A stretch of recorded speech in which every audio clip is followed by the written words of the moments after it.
yang berada pasti merasakan suka dan duka. Itu romantika hidup di dunia.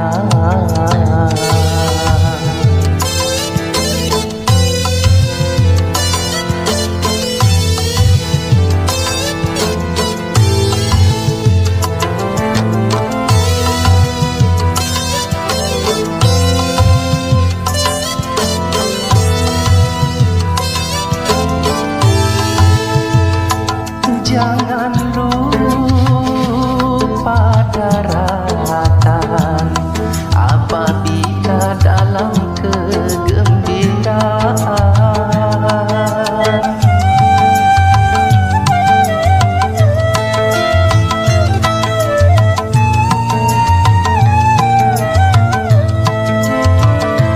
Dan jangan putus asa apabila di dalam kesedihan.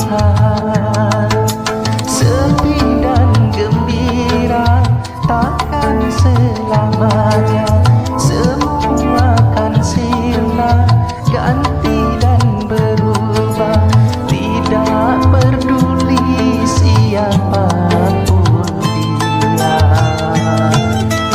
yang menangis dan yang tertawa, yang bersedih dan yang gembira, selalu mewarnai hidup manusia, baik dia miskin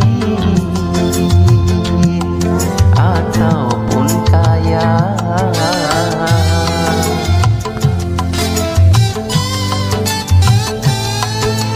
Yang jelata dan yang ternama, yang tak punya dan yang berada, pasti merasakan suka dan duka.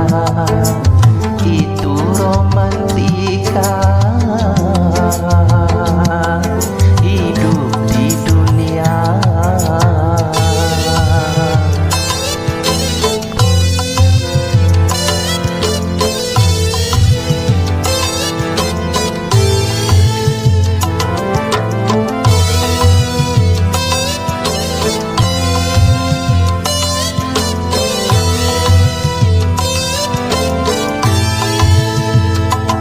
Tak berarti yang kaya selalu hidup dalam kegembiraan.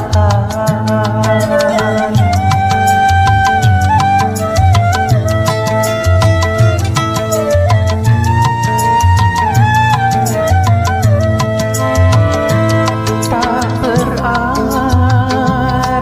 yang selalu hidup di dalam kesedihan.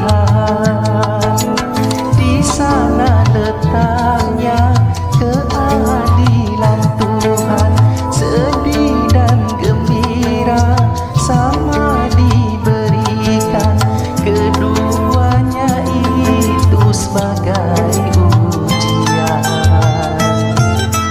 Yang menangis dan yang tertawa, yang bersedih dan yang gembira, selalu mewarnai hidup manusia, baik dia miskin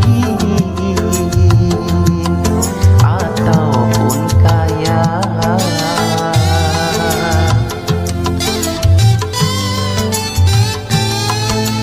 Yang jelata dan yang ternama, yang tak punya dan yang berada, pasti merasakan suka dan duka.